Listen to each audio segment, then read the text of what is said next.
Mateo capítulo 15.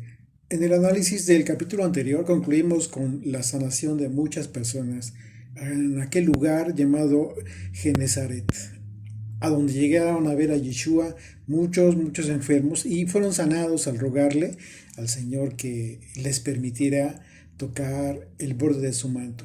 Algo que quizás no se puede entender si es que no conoces el Antiguo Testamento, los mandamientos, la ley de Moisés. Pero en este caso, eh, este acto de tocar el manto, el borde del manto de Yeshua, pues tuvo que ver con el hecho de que aquellas personas sabían lo que, ellos sabían lo que implicaba tocar, más que tocar, el anhelo de esto que representaba es esto que querían ellos tocar. Estamos hablando de los tzitziot de Yeshua. ¿Qué es esto? Bueno, es el cordón de azul que representa los mandamientos de Dios y entendimos que lo único que restaura las vidas de las personas es la decisión de vivir bajo sus mandamientos, bajo los mandamientos del Señor, que representan su buena voluntad para con nosotros. Este mandamiento nosotros lo analizamos en el libro de Números capítulo 15 a partir del verso 37 que leímos en aquella ocasión, que les invito a que lo chequen, lo verifiquen. Es precisamente a esto a lo que se refería toda esta gente.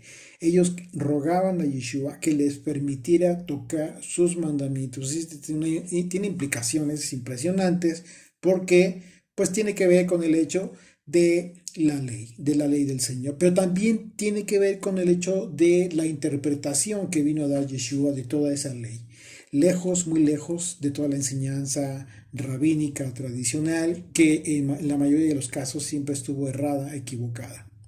Y este capítulo va a iniciar con la enseñanza del maestro acerca de lo que contamina al hombre, exponiendo lo que hace que las personas permanezcan en un estado de impureza delante de Dios. Fíjate qué importante es esto, porque es una forma, lo que en un momento dado eh, te permite ser apto delante de Dios, pues es una vida gobernada por sus instrucciones, por su forma de vida, por la forma de vida que Él enseñó a que nosotros viviéramos. Y que en un momento dado, pues bueno, cuando tú te sometes a instrucciones, mandamientos y una forma de vida que no ha sido instruida por el Padre, en este caso, pues tú te colocas en una condición inapropiada delante del Señor. ¿Sí? ¿Por qué? Porque todas esas cosas, todos esos dogmas religiosos tradicionales que han creado los hombres, pues han sido enseñadas por aquellos que teniendo la encomienda de enseñar la voluntad de Dios, teniendo obviamente esta gran responsabilidad, en lugar de eso solo enseñaron dogmas y enseñaron tradiciones creadas por los propios líderes, evitando con esto que el pueblo realmente pudiera conocer a Dios, lo que hizo que los líderes se identificaran con la actitud de Satanás. Estamos hablando primordialmente de los líderes religiosos que conocían la ley, no de aquellos líderes que desconocen la ley. Hoy hay muchos líderes religiosos que desconocen la ley, que desconocen la Torah y que quizás también tienen su responsabilidad porque se han negado a querer conocer la ley. Pero estamos hablando primordialmente de aquellos que sí conocían la ley, la Torah, y que en su actitud ellos se identificaban con la actitud de Satanás. Veamos capítulo 14 de Isaías para entender de qué estamos hablando, por qué estamos comparando la actitud de los líderes religiosos de insistir en enseñar tradiciones y mandamientos que ellos crearon al mismo nivel que quizás estaban compartiendo la Torah o que incluso en ocasiones la omitían. Dice Isaías 14, verso 13, tú que decías en tu corazón, subiré al cielo en lo alto, junto a las estrellas de Dios, levantaré mi trono y en el monte del testimonio me sentaré, a los lados del norte. Sobre las alturas de las nubes subiré y seré semejante al Altísimo. mas tú derribado eres hasta el Seol, hasta a los lados del abismo. Estamos hablando de una autoridad que pretendió Satanás tener al mismo nivel que la autoridad de Dios. Es esto lo que sucede cuando hay quienes te enseñan Torah, pero al mismo tiempo te enseñan, o sea, te enseñan la ley de Moisés, la Torah, pero al mismo tiempo te enseñan la tradición judía. Qué peligroso es. Así es de que este capítulo inicia con una franca contradicción, una más, que el Hijo de Dios se echó en cara a los que se encargaron de llenar de levadura al pueblo. Dice desde el versículo 1, Mateo 15, entonces se acercaron a Yeshua ciertos escribas y fariseos de Jerusalén, diciendo, ¿por qué tus discípulos quebrantan la tradición de los ancianos? Porque no se lavan las manos cuando comen pan. Bueno, aquí confirmamos que los propios líderes religiosos sabían perfectamente que las cargas que estaban imponiendo al pueblo no tenían que ver con los mandamientos de Dios, sino con mandamientos que ellos mismos crearon a través de los siglos. Y este pues era un mandamiento más de ellos. Esto estamos hablando de lo que es conocido como el ritual judío de Netilat Yadayim, el lavado de manos, el ritual judío de lavado de manos, una práctica que incluso hasta nuestros días sigue vigente. Ahora bien, ¿por qué el pueblo judío continúa practicando este ritual? ¿Por qué a través de los siglos se ha mantenido? Bueno, la razón que ellos exponen en este tema, pues es que en el templo de Jerusalén los sacerdotes, como ustedes lo saben, se lavaban las manos antes de comenzar el servicio diario. ¿Dónde? Pues en el templo. Pero eran sacerdotes y su servicio era en el templo. Pero entonces ellos se colocan en la misma posición que ellos y ellos consideran que deben hacer lo mismo. Obviamente, nada que ver. Si nosotros que ya hemos estudiado la Torá, todo lo que es el libro de Éxodo, el Levítico, que estamos estudiando Levítico, pues bueno, ya entendimos perfectamente cuál era el propósito divino de todos estos rituales establecidos por Dios, pero a determinados hombres que tuvieron una unción muy específica y un propósito divino muy específico. En toda la obra divina y espiritual muy específica. Así es de que para nada tiene que ver hoy en día que cualquiera hoy pretenda hacer algo como eso. Queriendo equiparar, ¿no?, el mandamiento que se dio para los sacerdotes, ¿sí?, específicamente. Hoy ya no hay sacerdotes de acuerdo al orden establecido por el Señor en la Torá que estén llevando a cabo un servicio. Ya no hay templo. Y otra razón que ellos establecen o exponen es que piensan que cuando digo, y estamos hablando ya de misticismo judío también, que interviene en este ritual, hablando de la Cábala, es que ellos piensan que cuando duermen durante la noche, el alma asciende a las esferas superiores para recargar energías y que solamente quedan en nuestro cuerpo las energías más básicas, ¿no?, las necesarias para poder continuar con las funciones corporales mientras se está durmiendo. Y este supuesto vacío espiritual, ¿sí?, en el que tu espíritu se sale de ti, permite al cuerpo entrar en un estado de impureza espiritual. O sea que algo se ingresa a tu cuerpo. Estamos hablando del aspecto espiritual. Así es de que cuando se levantan ellos, deben de quitarse supuestamente todos estos vestigios de impureza, que aunque es espiritual, curiosamente ellos piensan que se quita con un lavado de manos, lo cual resulta totalmente contradictorio. Y que por supuesto tiene que ver con este tema de la cábala, ¿no?, la cábala judía, el misticismo judío. Y ellos establecen un procedimiento con todo y restos. Dice un procedimiento, dice, antes de ir a dormir, preparen una jarra de agua y una palangana vacía y colóquenla al lado de la cama. Dice entre paréntesis, no debajo. Estoy leyendo literalmente cómo lo exponen ellos. Dice, cuando se levanta por la mañana, después de recitar el Modeaní, levántese la mano derecha Perdón, dice, lávese la mano derecha hasta la muñeca, luego la mano izquierda. Después repita el lavado y vuelva a repetirlo. Este lavado es llamado Netilat Yadayim. Diga la bendición Baruch Ata Adonai Eloheinu Melech Halam Asher Kadeshonu Havet Sabota Beshivenu al Netilat Yadayim. Que esto en español, ¿qué significa? Bendito seas eterno Dios, Rey del universo, que nos has santificado con tus mandamientos, y nos ordenaste el lavado de manos. Y como punto final dice, tiene que descartar el agua del lavado enseguida, ya que ahí está la impureza. Ahí quedó la impureza. Bueno, tú y yo como estudiantes de las escrituras, la pregunta obligada, ¿cuál sería? Bueno, ¿en qué parte de la escritura Dios ordenó el lavado de manos para cualquiera del pueblo bajo estas especificaciones? Para cualquiera del pueblo que no sea un sacerdote establecido bajo el orden levítico. Bueno, la Torá no prevé ese mandamiento. Y esa es la razón por la que los mismos escribas y fariseos hablaron de la tradición de los ancianos cuando reclamaron a Yeshua. Pero como vemos, el rezo judío habla de un supuesto mandamiento de Dios, lo cual pues no es así. Y en ese sentido, Yeshua respondió lo siguiente. Esa es la razón por la cual Yeshua recriminó y reprochó lo que ellos estaban diciendo. Dice verso 3 de Mateo 15. Respondiendo él les dijo, porque también vosotros quebrantáis el mandamiento de Dios por vuestra tradición.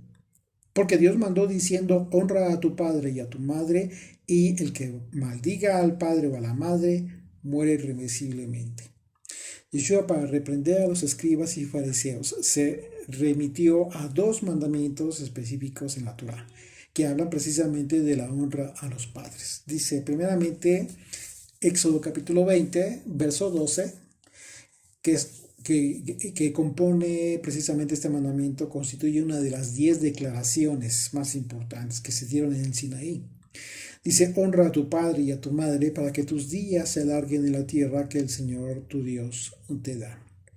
En su momento, pues también ya analizamos este mandamiento, todas las implicaciones que tiene que ver con esta gran promesa para los hijos que honran a los padres. Y también el Señor, aquí en este momento, Yeshua está citando otro mandamiento que vemos más adelante, Levítico capítulo 20, verso 9. Dice, todo hombre que maldijere a su padre o a su madre, de cierto morirá. Y su padre, dice, a su padre o a su madre maldijo, su sangre será sobre él. Y efectivamente se estableció en la ley un procedimiento mediante el cual los padres tendrían que llevar al hijo ante las autoridades, ante los jueces, y en su caso, el hijo contumaz y rebelde tenía que morir apedreado, literalmente. Por eso dice, su sangre será sobre él, tenía que morir. Así es de que, bueno, fíjate en qué sentido está el mandamiento, estos dos mandamientos, y una vez más, lo que responde Yeshua, porque Dios mandó diciendo, honra a tu padre y a tu madre, y el que maldiga al padre o a la madre muere irremisiblemente. Y él se está refiriendo a estos mandamientos en el contexto del quebrantamiento que están generando los líderes religiosos con su tradición, con la enseñanza de su tradición al pueblo, con lo cual hacían que el pueblo también transgrediera. La contundente respuesta de Yeshua implicó una fuerte llamada de atención, porque lo que les estaba diciendo era que pretendiendo agradar a Dios, en realidad estaban blasfemando su nombre, estaban ofendiendo su autoridad, la autoridad de Dios, al establecer sus tradiciones como mandamientos para el pueblo, al mismo nivel, pretendiendo poner su autoridad, la autoridad de los líderes religiosos, sobre el pueblo al mismo nivel que la autoridad de Dios. Impresionante. Impresionante si lo analizamos bajo esta perspectiva. Imagínense el terrible pecado que estaban cometiendo sus líderes. Qué gran error. Verso 5.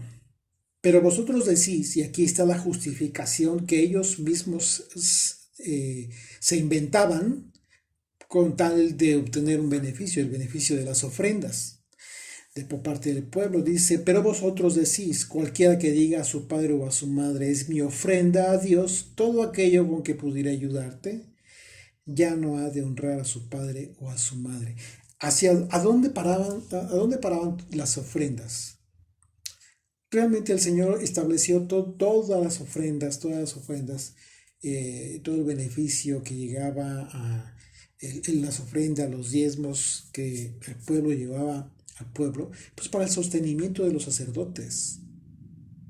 El problema fue que esto se tergiversó al grado tal de la corrupción, en donde ellos mismos generaban este tipo de tradiciones, mandamientos extras que implicaban que el pueblo transgrediera. ¿En qué sentido iba a transgredir? Pues al dejar a los padres, que un hijo dejara a los padres sin el sustento incluso, o con falta de cubrir alguna necesidad importante en su vida. Así es de que, por eso dice aquí, dice, pero vosotros, ya le está diciendo a los líderes judíos, los religiosos, dice, cualquiera que diga a su padre o a su madre, es mi ofrenda a Dios todo aquello con que pudiera ayudarte. Ya no ha de honrar a su padre y a su madre. Muy claro, ¿no? Ayudar a los padres en necesidades, cumplir el mandamiento de honrar a nuestros padres y dejarlo de hacer por causa de las tradiciones que les eran enseñadas al pueblo, pues al mismo tiempo que generaban la deshonra a los padres, también transgredían y hacían transgredir al pueblo los mandamientos que citó el Señor, que citó Yeshua en esta ocasión. Y dice el verso 6, así habéis invalidado el mandamiento de Dios por vuestra tradición. Hipócrita, y qué duro. Verso 7 dice, hipócritas, bien profetizó de vosotros Isaías cuando dijo, este pueblo de labios me honra, mas su corazón está lejos de mí. Pues en vano me honran enseñando como doctrinas mandamientos de hombres. Si nos damos cuenta, Yeshua para sostener su argumento está citando la Torah, está citando el Antiguo Testamento. Eso es algo que a nosotros nos debe quedar súper claro para poder compartir correctamente el Evangelio. El Evangelio de Jesucristo está basado en la Torah y los profetas. Un Evangelio que no porta, que no lleva en su contenido la esencia de Dios, que es la Torah, sus mandamientos y todo su mensaje a través de los profetas, es un Evangelio falso.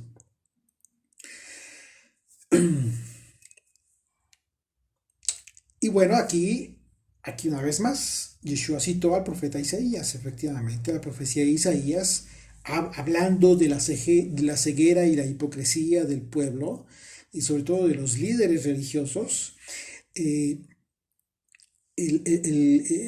El Señor habló por parte de Isaías haciendo este reclamo muy sentido. Dice Isaías capítulo 29, verso 13. Dice pues el Señor, porque este pueblo se acerca a mí con su boca y con sus labios me honra. Es decir, de dientes para afuera, ¿no? Como se escucha en ocasiones. Pero su corazón, lo que verdaderamente está en ellos, está lejos de mí. Y su temor de mí no es más que un mandamiento de hombres que les ha sido enseñado. Exactamente, lo que les estaba siendo enseñado al pueblo, a estas pobres ovejas que estaban sin pastor en realidad, simplemente eran mandamientos de hombres a conveniencia de ellos mismos. Y este reclamo el Señor lo hace en el contexto de una sentencia también, por medio de la cual el Señor anunció que estarían con un espíritu como de sueño. No podrían tener ni recibir la verdadera revelación de su conocimiento por causa de su necedad, por causa de su soberbia. Y Yeshua, después de haber expuesto toda la tradición judía como la hipocresía y la ceguera espiritual de Israel, Yeshua se dirigió al pueblo ya después para aclararles la razón por la que no debían seguir esas tradiciones, porque en realidad eso era lo que estaba contaminando al hombre. Esa es la razón por la cual nosotros insistimos mucho de que no ocupes el tiempo de adoración al Señor, en poner en práctica todo el tema de las tradiciones que te están enseñando, aquellos que les gustan mucho, ¿no? De andar enseñando judaísmo. Eso no es bueno, no es bueno. Y bueno, no lo decimos nosotros, aquí estamos viendo la propia escritura, en tu propia Biblia tú puedes ver cómo es tan serio y tan fuerte el reclamo que Jesucristo hizo para todos aquellos que estaban desviando al pueblo del verdadero camino, el camino que fue establecido por Dios mismo a través de su ley. Dice el verso 10, continuamos, dice, llamando hacia la multitud les dijo, oíd y entended. Dos aspectos importantes que son distintos, no es lo mismo. Tienes que oír con toda la atención para que puedas comprender, para que puedas entender lo que, lo que iba a decir el Señor. Dice, no lo que entra en la boca contamina al hombre, mas lo que sale de la boca, esto contamina al hombre. Está hablando de dos aspectos en una sola expresión. Es decir, de un aspecto físico, ¿sí? Y un aspecto espiritual. En ese sentido, Yeshua dijo que lo que contamina al hombre es la apariencia de las personas, la hipocresía, porque la hipocresía es engaño para quienes lo reciben y todo lo que se hace bajo esa tradición a la que el Señor calificó como hipocresía y ceguera espiritual se hace solo para agradar al hombre mismo, para aparentar lo que realmente no es el hombre. Pero eso no le agrada a Dios. Entonces lo que contamina es lo que hay en el corazón, que sale de la boca del hombre y se expresa. Eso es lo que puede contaminar al hombre. Pero también, en otro sentido, si lo que tienes en tu corazón es correcto, es bueno, pues entonces va a infundir aliento, va a ser de bendición para a quienes les hables. El supuesto objetivo del ritual Netilat Yadayim pues tenía que ver con la pureza del alma, según el pueblo judío. Así que Yeshua les dejó claro que la pureza del alma implica dejar de seguir realmente los mandamientos y tradiciones de los hombres, si es que verdaderamente querían tener pureza del alma. De otra manera permanecen en impureza, permanecen en esa corrupción por causa de la vanidad del hombre. Dice el verso 12, entonces acercándose a sus discípulos le dijeron, ¿sabes que los fariseos se ofendieron porque cuando oyeron esta parábola? Esta palabra, perdón, dice el verso 13, pero respondiendo él dijo, toda planta que no plantó mi Padre Celestial será desarraigada. Dejadlos, son ciegos guías de ciegos, y si el ciego guiare al ciego, ambos caen en el hoyo. Respondiendo Pedro le dijo, explícanos esta parábola. Yeshua dijo, también vosotros sois sin entendimiento. Recordemos que para este entonces todavía los apóstoles, los discípulos, todavía no recibían el Espíritu Santo, que fue precisamente lo que les hizo entender toda la enseñanza que durante 3 años y medio el Señor les habló en su ministerio. Dice el verso 17, ¿no entendéis que todo lo que entra en la boca va al vientre y es echado en la letrina? Os está hablando de aspecto físico, que es a donde llegan los mandamientos y las instrucciones, por más espiritualidad que quieren infundir a todas estas reglas, tradiciones de hombre creadas por los hombres, no llegan más que al aspecto físico. Es lo que está diciendo el Señor. Todo lo que entra en la boca va al vientre y es echado en la letrina, pero lo que sale de la boca, del corazón sale, y aquí ya está hablando de lo que cada quien tiene en su corazón, y esto contamina al hombre, porque del corazón salen los malos pensamientos, los homicidios, los adulterios, las fornicaciones, los hurtos, los falsos testimonios, las blasfemias. Estas cosas son las que contaminan al hombre, pero el comer con las manos sin lavar no contamina al hombre. ¿Qué está diciendo a final de cuentas? Esos rituales no les sirven para nada. no lo purifican ni lo contaminan, no sirven para nada. Yeshua confirmó que la contaminación de la que debemos cuidarnos es de la contaminación espiritual, mientras que la supuesta contaminación ritual religiosa pues no contamina el alma de las personas, no sirve para nada. Verso 21 de Mateo 15. Y continuamos, dice, saliendo Yeshua de allí, se fue a la región de Tiro y de Sidón. Bueno, un poquito de geografía aquí para ubicarlo más o menos. Sidón fue un puerto fenicio situado a unos 37 kilómetros al norte de Tiro. Entre Tiro y Sidón está Sarepta. Ustedes se acuerdan, en donde estaba aquella mujer que alimentó al profeta. Así es de que, bueno, es un lugar interesante y bueno, más o menos es la misma distancia, que estamos hablando de 37 kilómetros, más al norte todavía, Beirut, lo que hoy es Beirut. Esto señalaba el límite de la tierra de Canaán. Y en el segundo milenio, antes de Yeshua, Sidón era la ciudad más importante de los fenicios. Cuando los israelitas se establecieron en Canaán, se asignó precisamente, recuerda, pues una vez que entraron ya a la tierra prometida, se dividieron la tierra, Josué fue quien tuvo esta gran labor, y, y se asignó Sidón a la tribu de Aser. Pero esta tribu de Aser no despojó, de acuerdo a las instrucciones que se dieron, en el sentido de que debían despojar a todos los habitantes de las tierras a donde estaban llegando las tribus de Israel, pues bueno, esta tribu de Aser no despojó a los habitantes de esas tierras, sino que se mezclaron con ellos. Eso fue lo peor. Y esto lo podemos ver en el libro de Jueces, primer libro de Jueces. Jueces capítulo 1, verso 31. Ustedes lo pueden checar. Y por esta razón, durante el periodo de los jueces, el pueblo de Israel pues adoptó el culto idolátrico. Finalmente fueron dominados, ¿no? Junto con las deidades paganas de otras naciones. Durante el periodo de los sidonios, ellos oprimieron finalmente a los israelitas. Y las divinidades sidonias, incluyendo a Baal y a Astoret, pues volvieron a recibir la adoración por parte de Israel en aquella época. Terrible. Y esto lo podemos ver en los dos libros de Reyes. Primero de Reyes, capítulo 11 y 16.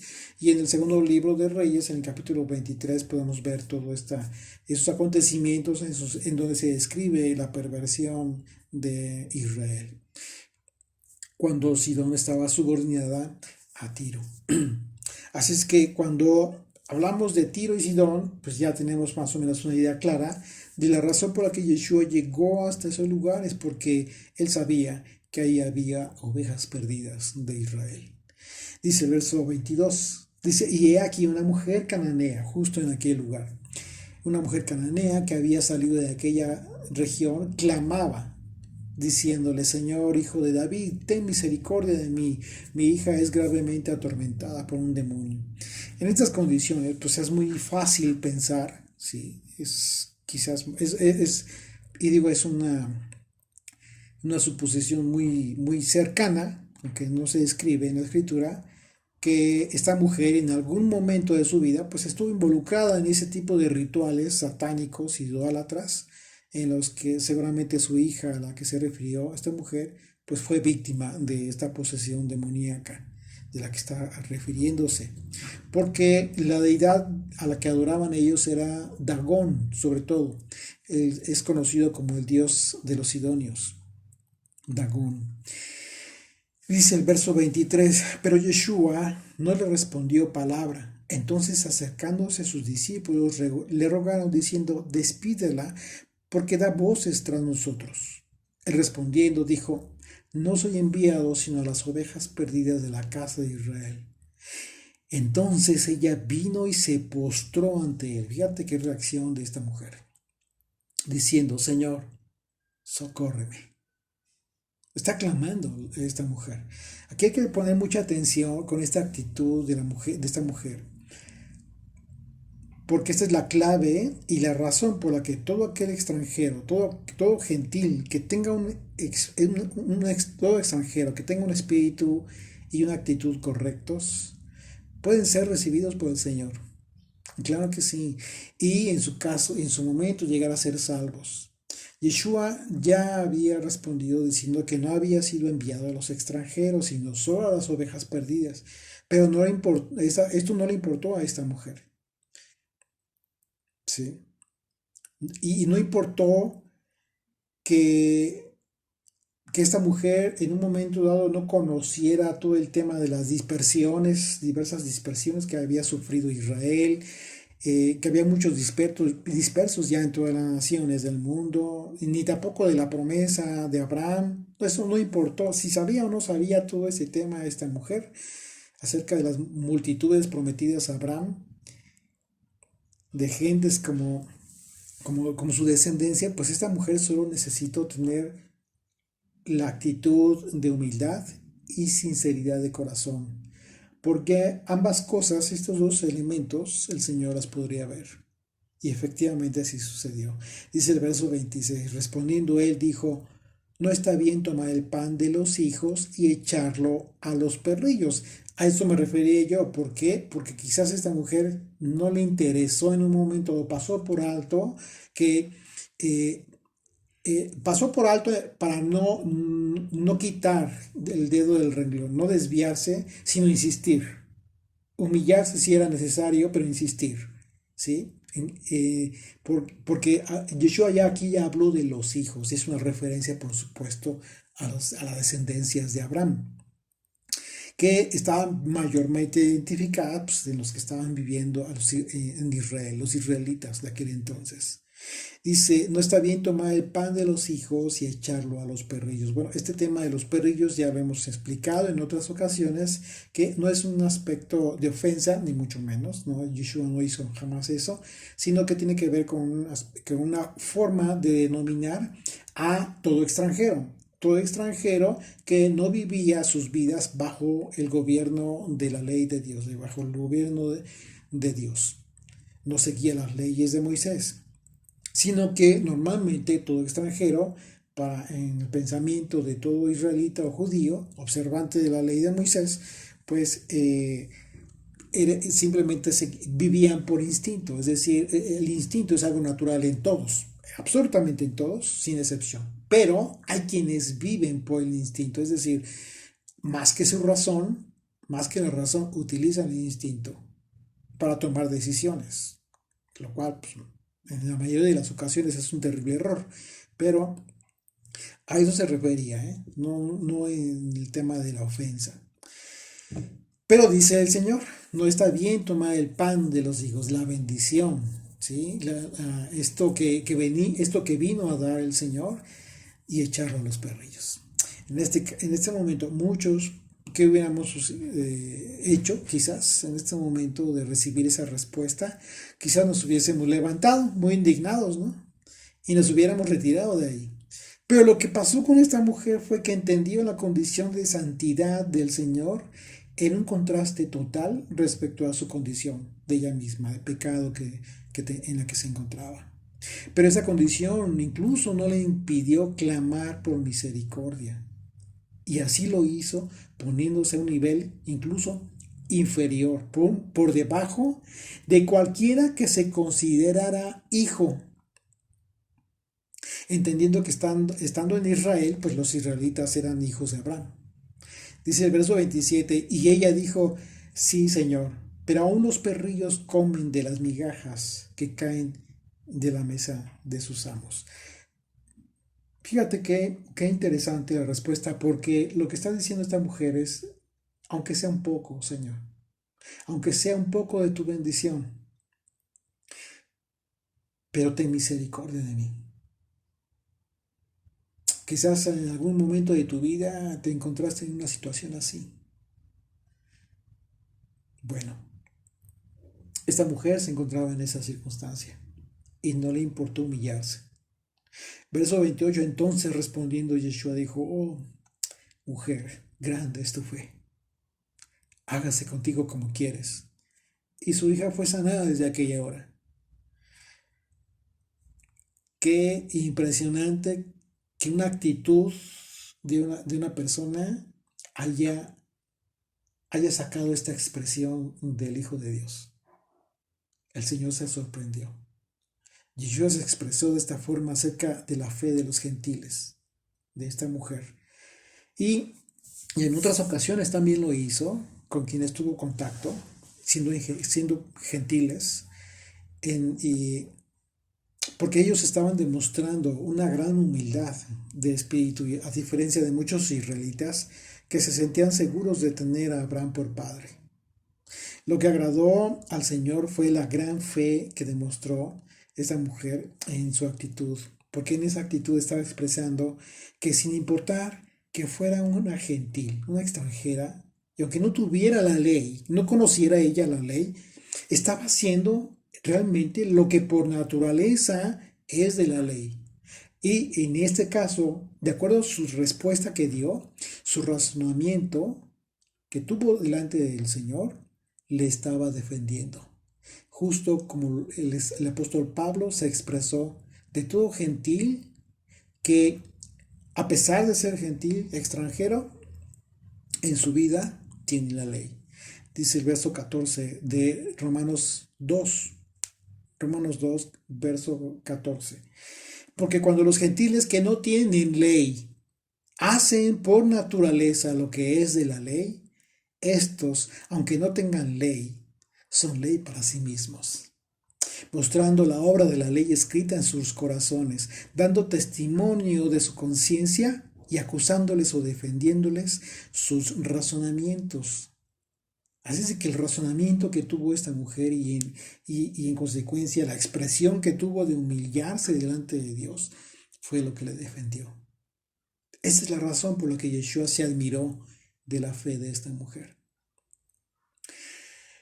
Verso 29, continuamos en Mateo 15, dice, pasó Yeshua de allí y vino junto al mar de Galilea y subiendo al monte se sentó allí. Y se le acercó mucha gente que traía consigo a cojos, ciegos, mudos, mancos y otros muchos enfermos, y los pusieron a los pies de Yeshua, y el Señor los sanó. De manera que la multitud se maravillaba viendo a los mudos hablar y a los mancos sanados, a los cojos andar y a los ciegos ver, y glorificaban al Dios de Israel. Efectivamente, estas obras de Yeshua representan el cumplimiento de la profecía de la sanación, la restauración y la gloria de Dios sobre su pueblo, conforme a las profecías que estaban siendo cumplidas por el Señor, por Yeshua. Dice Isaías capítulo 35, verso 1, se alegrarán el desierto y la soledad, el yelmo se gozará y florecerá como la rosa. Florecerá profusamente y también se alegrará y cantará con júbilo. La gloria del Líbano le será dada, la hermosura del Carmelo y de Sarón. Ellos verán la gloria del Señor, la hermosura del Dios nuestro. Fortaleced las manos cansadas, afirmad las rodillas endebles.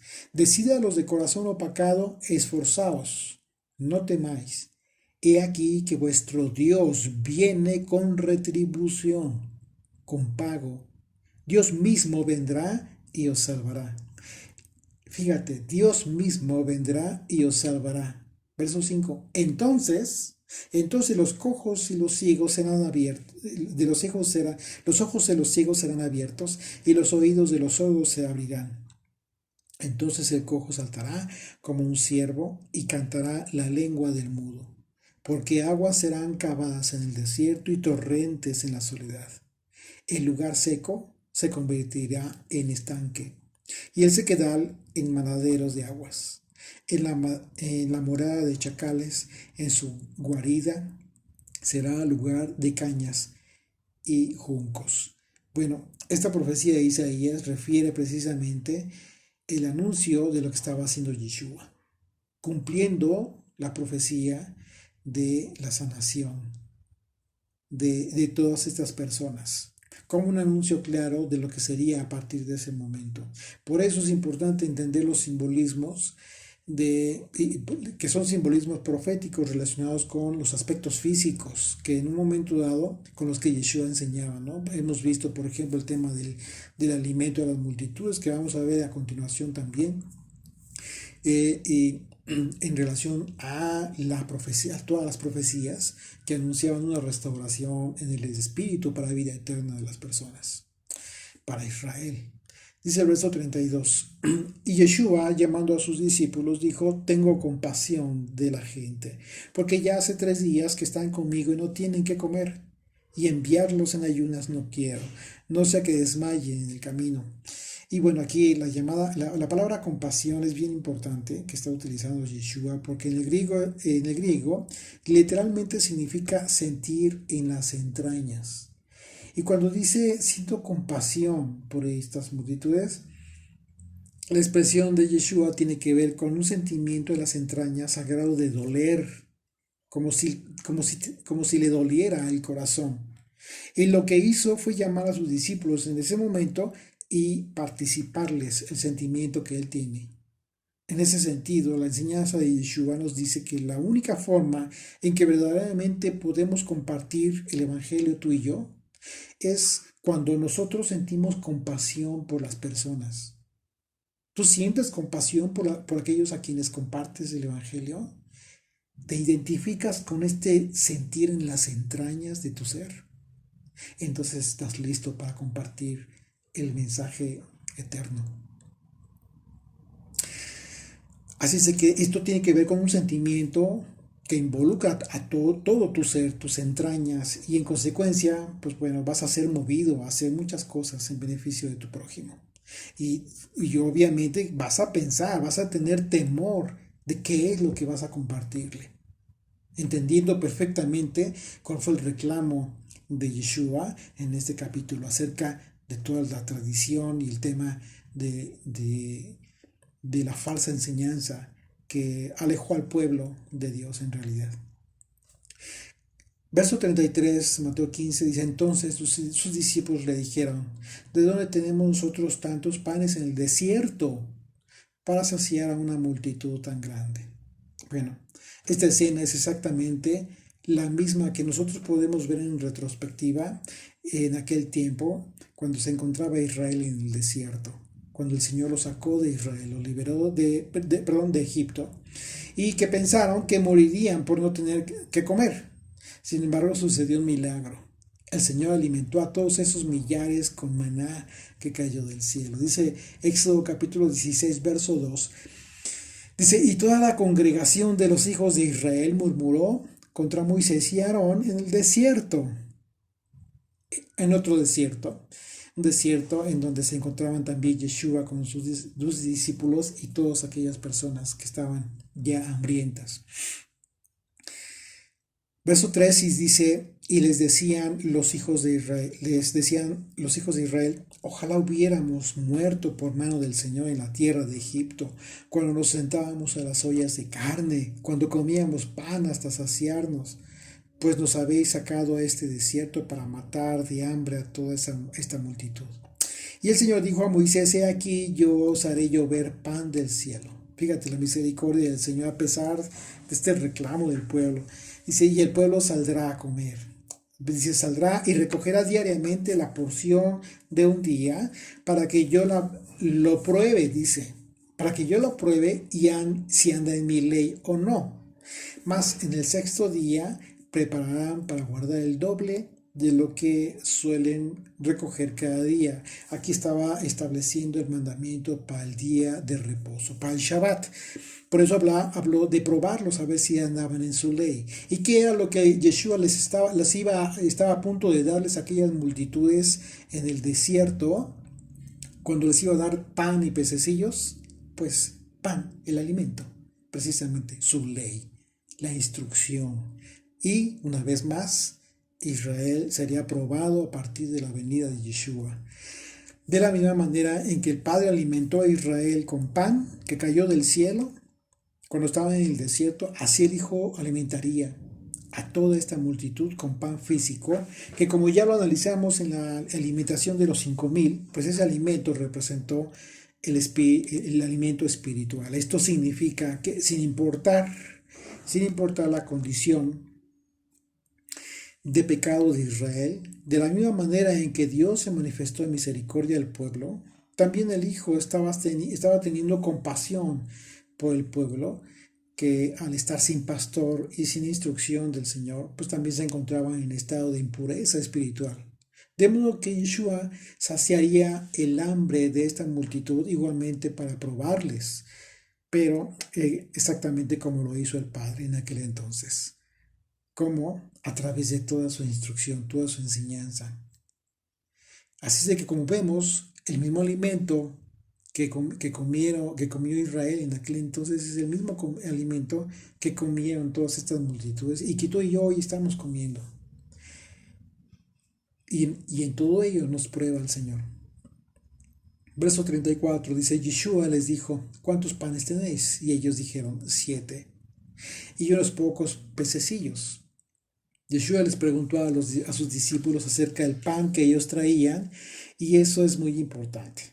Porque si lo conectamos en el contexto en el que el Señor les llamó y les dijo que sintió compasión por las personas, en la alegoría de la representación del pan, que es la Torá, lo que alimenta el alma, lo que estaba haciendo Yeshua era instruir a sus discípulos para saciar a las multitudes de alimento que satisface.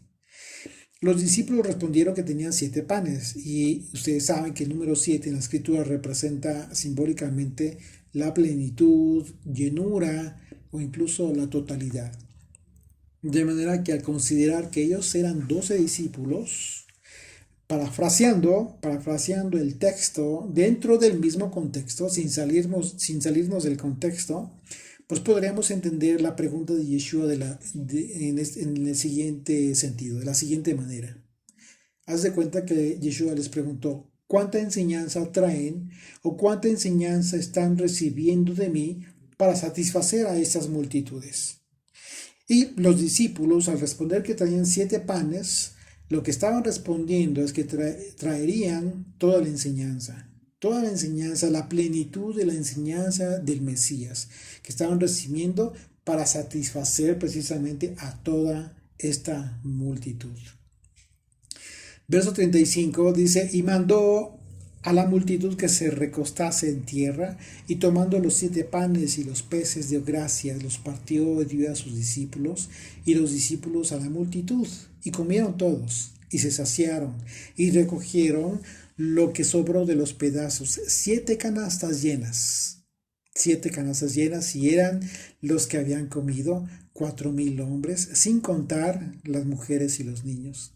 Entonces, despedida la gente, entró en la barca y vino a la región de Magdala. Bueno, finalmente este capítulo empieza con la enseñanza de lo que contamina al hombre, ¿sí? Una enseñanza en la que Yeshua puso en la perspectiva correcta el sentido de toda su doctrina, la cual, más que en los aspectos físicos de este mundo, se enfocó en los aspectos del reino. Un reino que no es de este mundo, como tampoco nosotros somos de este mundo. Así de que continuemos siendo saciados por el único que es proveedor del alimento que sacia en plenitud. Y perseveremos en ser parte de esas 7 cestas llenas, la plenitud del Israel de Dios en la dispersión del desierto. Amén.